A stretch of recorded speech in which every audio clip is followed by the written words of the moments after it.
Panalo kontra Indonesia ang men's team ng Alas Pilipinas sa 2024 AVC Challenge Cup.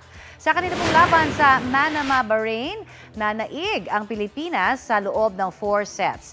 Panalo ang team sa first set habang nakuha ng Indonesia ang second set. Sa third at fourth sets naman ay hindi na nagpapigil pa ang Pilipinas para makuha ang panalo. Susunod na makakalaban nila ang Thailand o Chinese Taipei para sa ika-9 na pwesto sa torneo.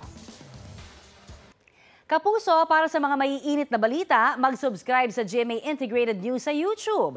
Sa mga kapuso naman abroad, subaybayan nyo kami sa GMA Pinoy TV at sa www.gmanews.tv.